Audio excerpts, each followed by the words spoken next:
All right. We're live with Betto. Hey, Hello. How's it hi. going? Hi. It's going great. Yeah, It's going great. So, yeah. happy Monday. Happy Labor Day. Oh, thank you. It has Yes. been quite a busy day today. Yes. I totally forgot that it was Labor Day. I just knew I was like, I don't have work today, but I forgot that that connected to it being Labor Day. You um, know, you might not be the only person that this happened to, but for me, every day is still the same. It's like living on a groundhog day every day. It's still the mhm. same routine. Oh, Yeah, yeah, it is. different. The days of the week and the weekends all just blend together now, pretty much, Yeah. is what we've got They, going on. yep. Yep. Good stuff. Well, we give it a couple seconds for people to hop on. But Okay. yeah, you said it's a busy day. What have you been up to today for your Labor Day? So today we had a friend coming over Hmm. to keep an eye on the kids where we try to do a deep cleaning in the house. Ah, deep And cleaning. deep cleaning, yes. And because we're spending so much time inside the house that it takes its toll, right? And Yeah. it's really hard to keep up. But yeah, we got a lot of done today, and we're very surprised. But there's so much more to do. It's crazy. Yeah. It Never done. never ends. It never ends. Yeah. Oh, I feel that. I feel like I have like an endless pile of dishes that are just I clean all the dishes and there's just magically more dishes. Oh my God. Yeah, Well, it for is. us, it's like endless pile of laundry Ah, laundry. all the time, especially with those two kids. I mean, like, Oh, the two kids. yeah, oh, yeah. Luna gets like 2 or 3 outfits a day because Oh yeah. gets dirty all the time. Uh, Uh, yeah. the wonders of Sometimes having children. she likes to wear her food as hats. I see. Yeah, so if we on breakfast we eat like omelet, I give her a piece of egg and she puts it on top of her head and she says hat, and she goes like that hat, and I'm like, no, it goes in your mouth. No, Yeah, you eat the food. yeah. So Oh, fun and she stuff. puts everything on her head: avocado, mac and cheese, Oh you my know, gosh. yeah, everything. She Oh, wears wow. just a hat. Yeah, I think she thinks that she's Carmen Miranda, like she wants to have like a fruit Fancy head. hat. Yeah, yeah, Oh, yeah, I love basically. it. Wow. Now that we've gotten to know Luna a little bit, let's get to know you a little bit.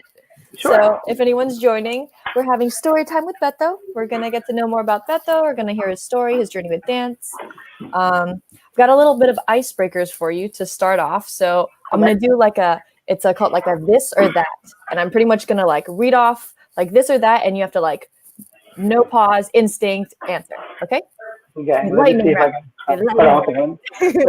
Let me get in the zone. Okay. This is always stressful. People are always like, I don't know. All Okay. right, cool. And go. Cat or dog? Dog. Marvel or DC? Marvel. iPhone or Android?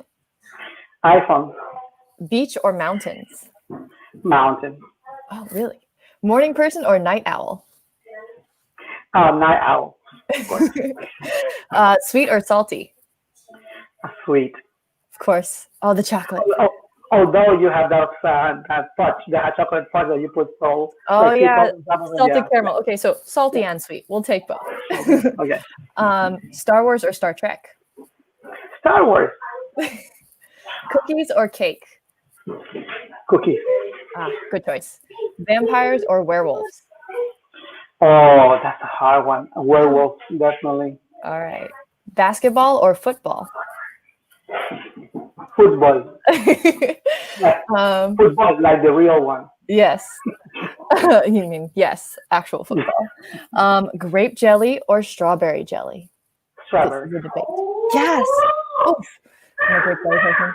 Okay, shoes or barefoot? Oh, it all depends.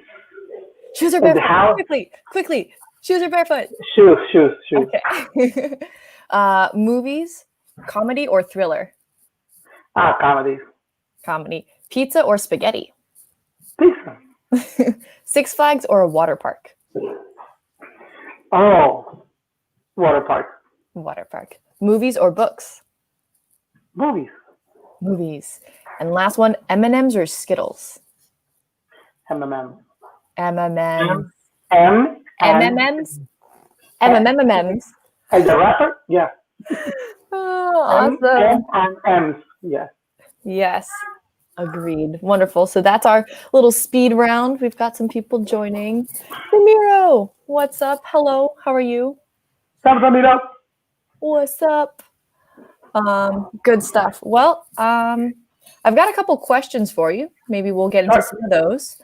All right. If you could eat the same meal for breakfast, lunch, and dinner for the rest of your life, or if you had to, what would it be? Ooh. Smoothies. I like breakfast smoothies, yeah. Because That I so mean, works. because if you can just change the proportion, I mean, like the ingredients, the amount of ingredients, and then you add something else or take something away, it just changes the whole flavor. So. I mean, that's a great answer, man. You can make breakfast like and lunch and dinner smoothies. I'll take that. Oh heck yeah! I was in a car accident and I broke my jaw, Oh, goodness. but among many other things. But so my jaw was wire shut. So for like about 6 weeks, that was the only thing that I was eating Oh, smoothies. man. But even like a like soup, like chicken soup, I Yeah. will make it into a smoothie. So you really have done breakfast, lunch, and dinner as smoothies. Yes, basically. All right. You've already experienced it. I'll take it. Another question. What is the most unusual mode of transportation you have taken? The most unusual one? Yes. Oh man, okay. You have to understand that I am crazy. And Okay. okay. The craziest one, it was probably like a little like homemade raft that we used to cross the river from my grandmother's neighborhood across the river to go to the soccer stadium. Oh, wow. And I mean, and that thing is like so unstable that you have to like you cannot sit, you have to like lay down and you sit like a paddleboard basically, Oh, right? gosh. Yeah. So and you will get wet. And it was and the river was not clean. So that was the craziest one, but the most impressive one, it is there is this train this track in Ecuador called La Nariz del Diablo, which means the devil's nose, Mhm. and it's like one of the most dangerous railroads ever built because it's in a cliff. It's on the side of a cliff. So Oh, you go forward like this, and then you pass the intersection point. Then they change rails, and then it goes backwards. So it zigzags forwards and backwards up the yeah. hill. And Oh, I did that. wow. I did that with my wife, who were really lucky to get tickets for that thing. Mhm. Yeah, that was like the most insane sight ever because you look outside the window, there's a cliff right there. Yeah. Like, That's so nerve-wracking. I feel like that's kind of like an amusement park ride and travel at the same time. yeah, and Yeah. it's so cool. If anybody goes to Ecuador, go check the Nariz del Diablo because it's so cool. There's something very unique, and they have like dance shows and food there too, and this different stuff. So yeah. Wow, that's pretty cool. All right, yeah, one more question for you. If you Yeah. could make a new ice cream flavor, what would you create? Be the Betto ice cream Mm. flavor. Okay, it has to have chocolate in it, Of course. of course. It has So to. like I will have like a really dark chocolate with like hazelnut butter, maybe like this of fudge with chocolate chocolate chocolate whipped cream That sounds like it's like chocolate on chocolate on chocolate. and chocolate and chocolate chips and Oreo chocolate cookies and Oh my all the gosh, very chocolate good. stuff. Be like Yeah. Count Chocula, death by chocolate. Yes. I'm here for it. Oh, wonderful. Cool. Well, we got to know a little more about you. So for story time, we kind of want to get to know more about our community members, different people, and you've been in our North Carolina community and other communities for a very long time. So I'm very curious. How did you first get started into the Latin dance scene, training, learning? Where did the passion start? Tell Okay. us your Cool. story. All right. Let's see. So I used to dance a lot growing up, and they used to have like block parties on every single like national holiday or city holiday or regional holiday. We'll have block parties. So during the block parties, that usually will have like some type of kids dance contest, and I will always enter. Mm-hmm. And every other year or so, they will have like whatever was popular at the time. So like lambada was popular, like which is like the predecessor of souk, right? That was Yeah. popular at the time. Punta, which is like a Honduran dance. It looks like samba. There was what was it?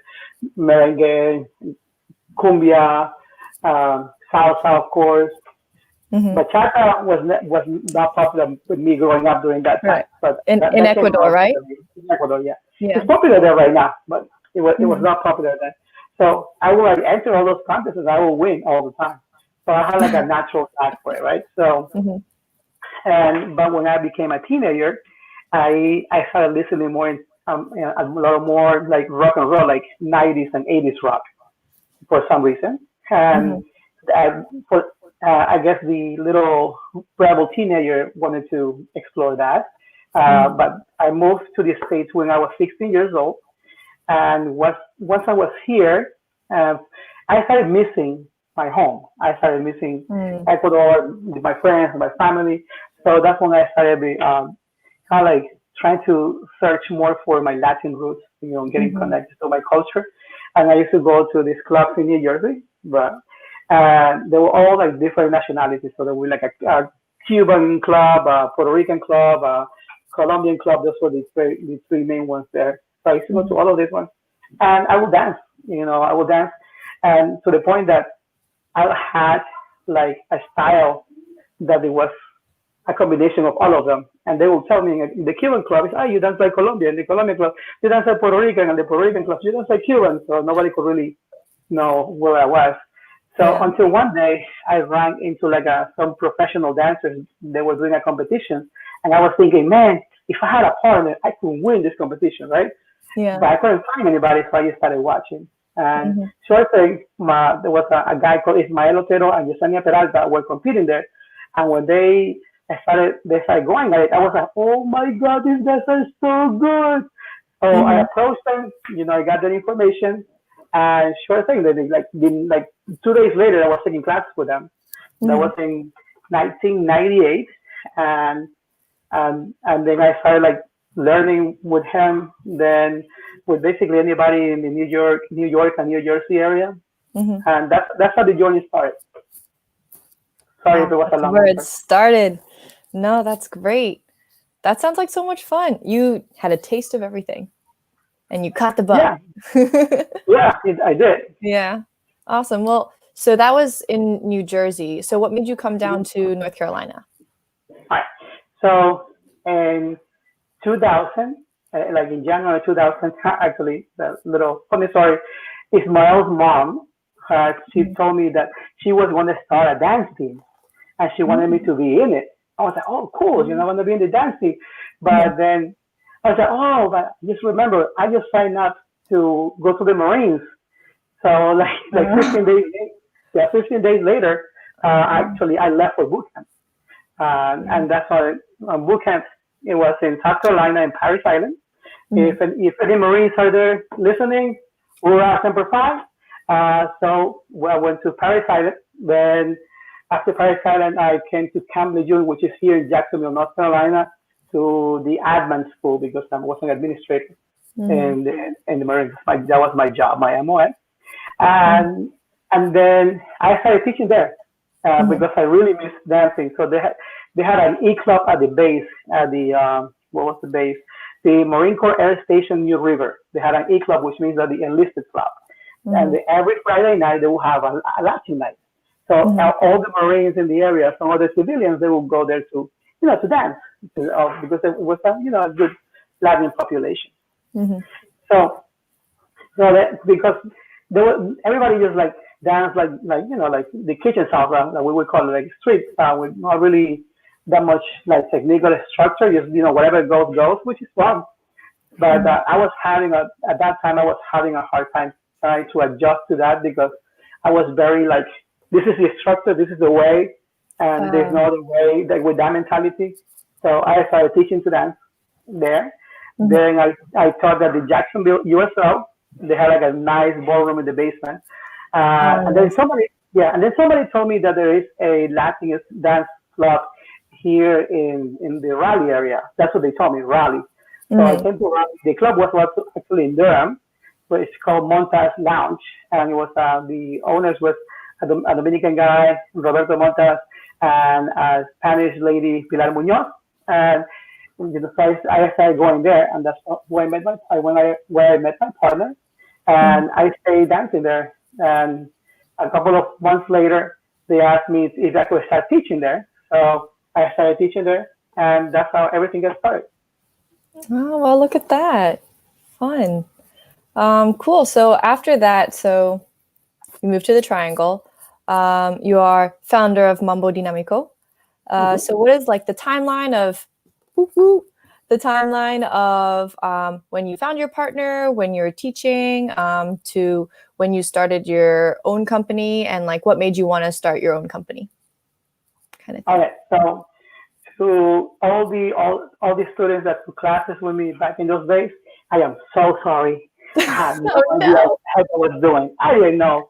I said, well, we want to teach on two. At that point, nobody was teaching on two in the area. Everybody, all the main classes were on one, and or Cubans also. Uh, Mhm. and also the other thing that I noticed that there was not like a real structure for people to keep growing. It was very basic.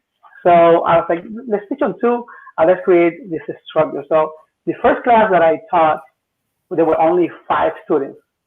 Oh, Okay, one of them is actually teaching in Veracruz, Mexico. The last thing that I heard, one of those students. oh So wow. um, so then about a month later, with the help of the owners of the club, especially Pilar Monta, they really like pumped it up and promoted a lot to how would you call them, their members, because it was like you have to like pay a membership in Durham to Hmm. kind of like go to that club. At least that's the way it was back in those days. So yeah, so they pumped it up to their members. They like a month later, we had like 80 students there, and so Wow. crazy. It was like overnight, right? So then Yeah. those students were getting better. So then my partner and I, we separated on the two sides of the dance floor. So this was on Sunday nights, by the way. And Hmm. so the social that Jack Wolf, he used to do on Sunday nights, he Yeah. took he took him over after a while. We continued that Sunday night. But Okay. Carmen, I'm sorry, Montas.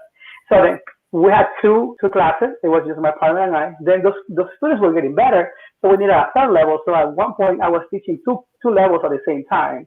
So I Hmm. was like, come over here. I will show something. Okay, you guys repeat that. I'll be right back. I will go to the other side. I will do the same. It was It's a lot. horrible. Yeah. Oh man. Uh, so then we moved that class to another day of the weekend, and so then we had 3 levels, and then two of my students were very talented. One of them was Samantha Fernandez, and the other one was Omar Clinton.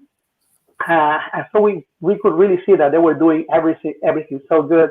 And at that time, my partner and I, Joy, uh, which by the way, Joy is the one that came up with the name Mambo Dinamico. Mm. She we formed a team together. So we're Oh all nice. 4 of us because Joy and I already had a routine and we had done it in a couple of congresses. Hmm. So we show these new guys a routine, and yeah, so we had a team. A year later, we had like a student team.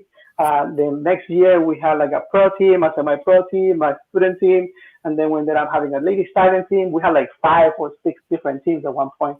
It Oh was wow. crazy. It was a lot of work. So I bet. And it was born. yeah. That's awesome. Also fun. So for a routine, so you're a very creative person. Um, and I very much enjoy seeing your creation. So what is your like inspiration, creative process when it comes to like choreography or deciding what to perform and all of that? Where does Well, your I vision come I find inspiration in many different places. So from? the first thing that I try to do, I try to find a song that tells me a story. It doesn't necessarily have to tell me a story lyrically, but I can see the story in my head. Like one of the routines that I really want to do, it has no lyrics whatsoever, but Mhm. that it tells the story of like a slave and a slave owner. So that's one of the routines that Mhm. I'm like right now trying to map out in my head, right? So it has to tell me a story. That's the first thing. Second thing, is like what type of dances that this song is requiring, like Mhm. culturally, historically speaking. So then I Mhm. started studying that. So, or try to get some references on that. What type of movement that this music actually needs to be portrayed, yeah? Right? Mhm. How does it need to be expressed? So that's the second thing. Then I also watch a lot of musicals, a lot of Yes. musicals. It's theatricals and motion pictures. So Mhm. I love like the The um, theatrics, right? yeah. Oh. I love Gene Kelly. I love Fritz Fair. You know, like those type of musicals. Mhm. Like the I love all the shows. Like we used to go to Deepak a lot. Mhm. I try to go to Broadway whenever I can. All type of musicals. I love to see those choreographies, how they movement tell stories, all that Mhm. stuff. So now with all of this stuff that I have, right?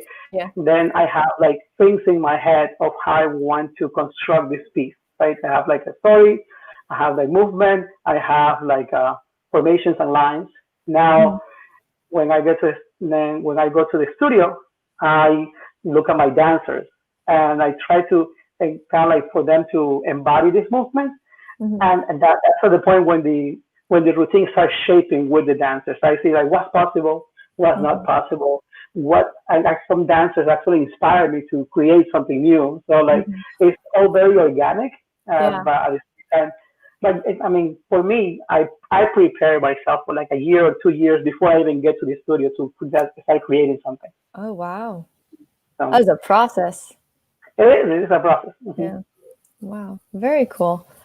So you mentioned in the like at the beginning of this, you said like the current one that you're processing in your mind is like a song without any words. And then you're talking about how you like matching kind of like what the with the instruments and the meaning of the song with the style of dance. Hmm. And I know that is like very true with all the different Afro-Cuban dances, styles, orishas, all of that. And I know that is a big interest of yours as well. So, and especially because in the dance scene, everyone's trying to actually understand, or should be trying to understand the roots and culture behind this dance that we all love, all these dances that we love. Um, so I was wondering, how did you first get interested in learning Afro-Cuban? Like what inspired you there? Who did you take from, train from? Like who do you love seeing dance? Hmm. All of that. Okay, so first, we'll start with Ismael because Ismael, even though he was a South instructor and also ex hip hop dancer, Hmm. he was a b boy. Hmm. So he used to always he was one of my first mentors. So he always used to guide me to research and like try to spark my interest to learn more. So he was like the one. Oh, you need to learn how to play the congas. I think like if you play the congas, it's gonna help you understand some of the things. So I did that. I learned how to play the congas and learned to play the claves and all that stuff. And then as was getting deeper into the percussion, I started discovering new things, new sounds, and then so that's when I was guided to this man that lives in New York and the New York City area. His name was Felix Pupi Insua, and he used to have a what was it called, a rumba night at La Esquina Habanera, right on I think it was Jersey City, and one of the main streets in Jersey City. And so I went there a couple of times, and it was so freaking cool because they used to have live percussionists, and sometimes they used to have bembes there. Bembes are like Afro-Cuban ceremonies, Hmm. and it was so cool. It was so different, like the way that they express the music and the way that they control, that internalize the rhythm. Hmm. That's what I was fascinated about it. So he's like, so I took classes with him, and he became my second mentor. So Hmm. he like because of the distance that we were, I was not be able to learn a lot of much about like how would you say it, the actual dances Hmm. themselves, but he taught me the movement. Hmm. So that way, when whenever I will be able to take another class, it will be easier for me to catch up because the movements were already in me. So he taught me Hmm. how to internalize the rhythm, how to move within those rhythms. And one of the things that he said is like, do not let the music control you. You need to control the music. Which at that point, I'm like, what the heck are you talking about? Like music is already playing. I'm over here trying to listen. I don't know what you mean, but like 10 years later, I got what he was trying to tell me. So he was the one that really like put change the way that I view dance, and it was not just entertainment anymore. It was there's a deeper level to it. So I stayed with him for a while, and then I consider my new mentor is actually Marisol Blanco. Marisol Blanco, she's awesome. She's like so much knowledge, and she's always a phone call away for me, and she's shout out to always Marisol. there. Yeah, she's always there. If I have any questions, she's always willing to answer those questions. She's like a great guide, and if you do something wrong, she lets you know. Like she's like, puts her foot down. She gets like a yeah. Oh yeah, those two. Wow. Yeah. And there's so much more than just like the dance to learning Afro-Cuban, right? And this is something that Marisol talks about a lot. It is a whole culture and a whole belief system. There is so much more, and like understanding that component versus just the movement is so important. If you're actually going to get the real feeling of the movement, it's not just the movement, it's the feeling with it. Yeah. Oh, another person that I would actually like to mention too is Ana Llorente, which she lives in Atlanta, Georgia. She is also a great Cuban. She's from Cuba, but she's a great dancer. She has training in many different fields. She's also so awesome. Every single time that I have a chance to pick her brain or like bring her over or train with her or take classes, she's always there. She's absolutely amazing. So if you guys are in Atlanta, go take her classes. If you are in Miami, go to Marisol for sure. Yes, definitely. Definitely shout out to them. Also, anyone that's online watching, if you have any questions for Betto, feel free to ask them. Put them in the comments. We'll flash them up and can ask him anything. I don't know if he'll answer anything, but you can ask anything. You can ask whatever you want. You can ask whatever. It's an open book. Yeah, so I guess I've got another one for you. Talking about like what dance means, and like I know to so many people, dance is so much more than just dance. Dance is healing. Dance is powerful. Dance is life, as so many say. So what does dance mean to you? Like, what is the value of it? What does it mean to you? Okay. There's a different level for me. So one is a way of self-expression, right? For me, dance is expressing myself. If I'm social dancing, it is like it's just a random conversation that you don't know how it started, and you don't know where it's going to end, right? It's like a very spontaneous conversation, and very, how do you say it, very honest conversation as well. When I choreograph, when I perform, it's like a more like a crafted with a message type of, like you're giving a speech, right? That's the way that I looked at it. Also, another level is the cultural part, and not just the history of the dances, and not just where it comes from, but also the people. The dancing is about the people. This is even though we're doing shows and it has been in different stages, even on Broadway right now, and even on the movies. This dance is about the people. It's about bringing people together. It's a social dance, and that's what in my company. That's one of our main goals is to like bring the people together and have that all together enjoying that culture. Awesome. 100%. Do you have a favorite, since you've mentioned so many different things like social dancing, teaching, choreographing, performing? Do you have like a favorite component of dance? I don't know. I love it all. Like really, I love teaching, of course, because so I'm gonna talk about one guy. And hopefully he doesn't get offended. Okay. Now, I have trained people who actually I have taught people that became world champions. Okay, I have, and those people have been in my class. Okay, I have influenced people that have like competed and placed around the world, and they're famous right now. Uh, I have one of them that is actually basically teaching the same class that I teach about musicality, but he's 10 times more famous than me. But Oh, wow. so, which is fine because this is information doesn't belong to me; it belongs to everybody. Mhm, Okay, but the one guy, his name is Sasan. Okay, mhm, Sasan, if you're there, I, I love you. But so Sasan, he and he knows this. He is not the most how do you say it coordinated person, or mhm. he was not the most coordinated person that you can find. Really? Yes, Sasan never danced in his life. He never did any sports. This is from what he told me, for what I remember him telling me. So Sasan, it took him 1 year to learn the basic. 1 year.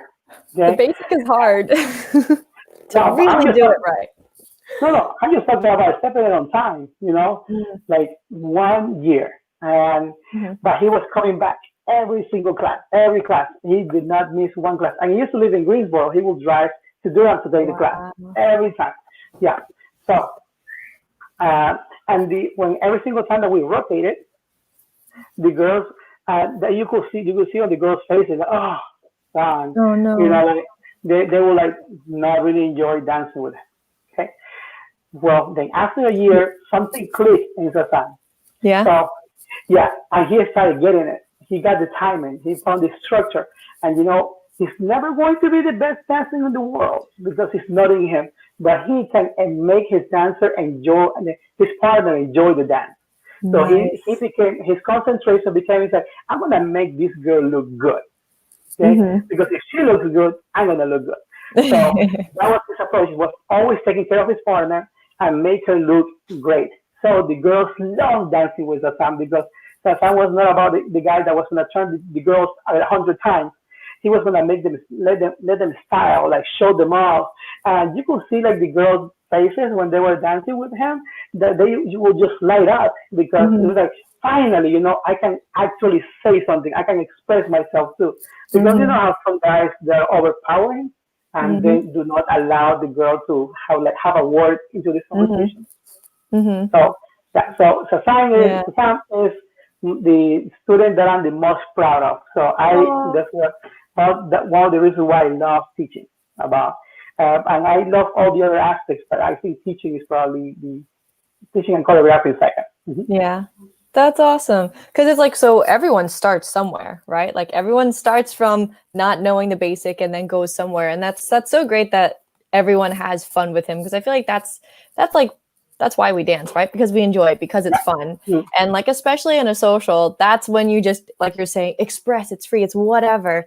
So being able to have that like conversation between lead and follow, just like you were saying, is I think so important. And especially because it is really a conversation. I think some people may be looking at social dancing from the outside and not knowing. They're like, oh, it's just the lead is just twirling the girl and telling them what to do and all Yeah. that kind of stuff. But like, Yeah. no, and even you say in your class and others too, it's the follower's choice to follow. They don't have to follow.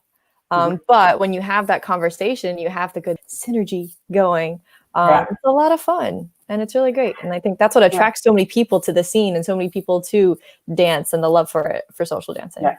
And I was one of those crazy guys. I used to throw every single turn pattern out there. Mhm. Like I would get my wallet and say, okay, that turn pattern, I would throw it out there. But I think I learned to calm down because of Satam. Mhm. So Satam taught me how to do that. Ah, very nice. It is important to stay calm. I'm trying to learn this. Hey, what's up, James? Hey, how's it going? What's up, James? Um, yeah. If anyone's got any questions that's online, feel free to ask Betto. Just comment them and he will answer anything. Apparently, he said you can ask Yeah, anything. So you can have anything, but your time is limited because I have to start cooking pretty soon. So, there is also uh, that. Cool. Well, since time is limited, any like final thoughts about just dance in general, the scene, Latin dance, North Carolina? Any vibes you want to put out in the world? How you feeling? sure. So, um, right now, with all of this going on in the world, like we're all at home, and it seems that we are entering this time of desperation because we do not see a light on the other side of the tunnel, Mm-hmm. and everything seems to be pretty dark. Mm-hmm. We just have to be patient, understand that we're all in this together, Mm-hmm. and if we stay together, just either try to stay in touch with people through social media. That's Mm-hmm. possibly one of the only good reasons to use social media right now. Is just stay in touch with people. Stay in touch with people.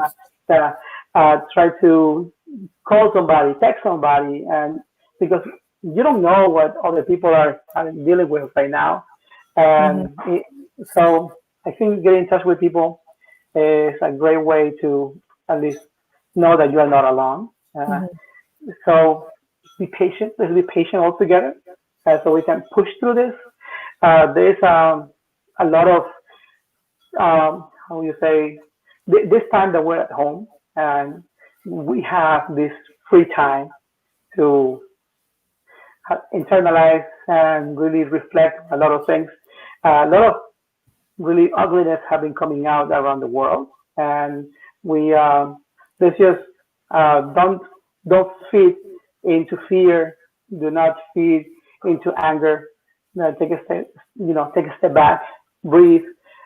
Just know that whatever you see in the news or out there is sometimes can be embellished, but I'm trying to be careful with my words without sounding political. But what I'm trying to say is like, hey, spread love, spread love to everybody, and don't let anybody take you on the wrong on the path of hate. Just Mm-hmm.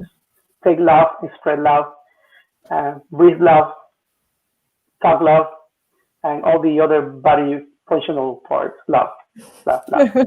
Um, with that said, so right, I'm part of this organization called ALDA, Mm-hmm. and we're trying to create more awareness for people of the things that are happening, and especially in our community, things that we can actually uh, have an impact right away. And we will have a meeting on a public meeting on the 17th of September. So please Mm-hmm. keep an eye on that. I want to be talking about sexual misconduct in the dance scene. We have a couple of guest speakers that are going to share their stories. We would love for everybody to listen to the speakers have to say, the findings that we have had in our survey. If you haven't taken the other survey, please take it. The more input that we have, the more data, the better it's going to be. And the more that we can see which areas we actually need to target. And we want to have a forum of dance instructors, event organizers, and and performers and dancers that are going to like share information about what safety precautions we can actually do within our areas. Because at the end of the day, we all want to have a safe environment for everybody. We want everybody to feel included. We want everybody to feel safe and enjoy the beauty of this culture. Okay? Awesome. Thanks for sharing. Yeah, so post all that information in the comments after this video is posted, just so people can check it out. And so true, like this is the time where we need to share all the love we can for our fellow humans and everyone out there. And there's a lot going on, but we're here for you. Barracuda's here for you. We're here for the community, and we're here to support however we can our local community members, and also those that are in need. No matter what, I know it's tough times, but we're still trying to do as much as we can to support pediatric cancer research and patient care. So what this all of Bailacuda is about, using the power of passion dance to change the world.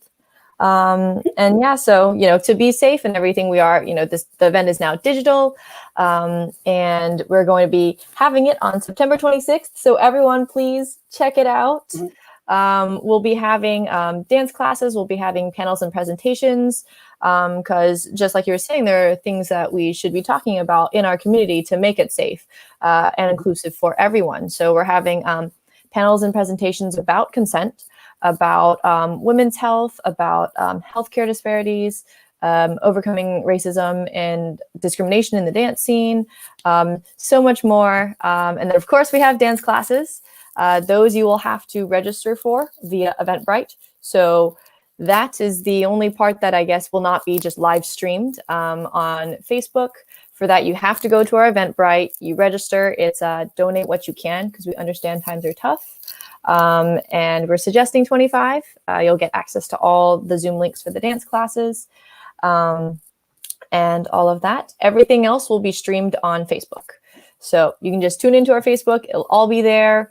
And we know times are tough and we're trying to stay safe. So anytime you go out, don't forget to wear a mask, wash your hands, all that jazz. So therefore, we don't have any in-person things, but we do have a brunch pop-up. If you guys want to order brunch from the wonderful Angel, I know Betto has definitely enjoyed his food before. Did you get me food last time? It wasn't me. Someone, maybe this is where you can ask. Someone bought Betto a meal. Yeah, somebody bought me a meal, and Angel didn't tell me who it was. Okay, but when I got there, I got there really late because we're coming from out of town. So Angel has some leftovers. I ended up having like 5 Cuban sandwiches with like 5 the potato salad. It was awesome. So the food was excellent. So I would like to know who was that person. Okay? Yes. Who was my food fairy? Food fairy. This is where a PSA. There was a food fairy. Betto wants to know who. Yeah. And then so I have a question. So you guys are still doing fundraisers, yeah? Yes, we are. We are doing a fundraising campaign with, it's like a separate link. It's Give Lively. We've been posting it. I will be posting it again on this video as well. But it pretty much it's a portal where you can donate to our campaign as a whole, which we're hoping to raise $15,000 by September 26th. We still need you guys' help for that. But what's going to be even great is that we're going to do we have the option to make individual fundraising pages. So I've made one. A lot of people have made one. Maybe Betto's going to make one too, since he brought this up. I wanted to do one. Okay, so I've been toying with the idea of that. I need a haircut. And you need a haircut? Yes, Cruz. I give haircuts to my son Cruz, and he said that one of these days he wants to cut my hair. So I wanted to make one and I don't really know what amount I want to do it, but if I reach that whatever amount limit I'm going to be, Cruz is going to give me a haircut. Live. I am all for this. Okay, you've announced it here. You can't back out now. I can't back out now. You can't back out now. All right, guys. So Betto's going to shave his head if he reaches his fundraising goal. So it's only hair, right? It's not real bad. I mean, it is. But hair is such a part of our identity. I hope so too. Yes, awesome. Well, Betto will be making his page, and so if you want to see, Cruz live shaving Betto's head, I would definitely donate to that. So you can click on this. He's actually very, very excited about the idea of busting my whole head. Yeah. Well, guys, we have to make Cruz's dreams come true. Donate to Betto's fundraiser, and also help us. Perfect. Awesome. And if you do donate to the fundraiser, if you do make up your own account, we do have prizes. So this is why we want to do individual fundraising campaigns, because if you raise a certain amount of money, you can win some prizes. So pretty much it's like a tiered approach. So say, Betto, if you, super ambitious, decide to set your goal for $5,000, you will be able to win. If you reach $5,000 of your fundraising goal, you'll be able to win a festival pass for next year, plus a whole gala table, plus 3 nights at the hotel room, and a t-shirt and pin. Look at that! With no kids. So everyone, make your fundraising links. Donate to Betto's when he makes his, because I totally want to make Cruz's dreams come true. And help us out. So that'd be super great. Well, thanks for coming on, Betto. It's been amazing. Always great to chat with you. Yeah. So we'll catch you later. Yes. Catch you later. Everyone have a good Labor Day. Bye-bye. Bye.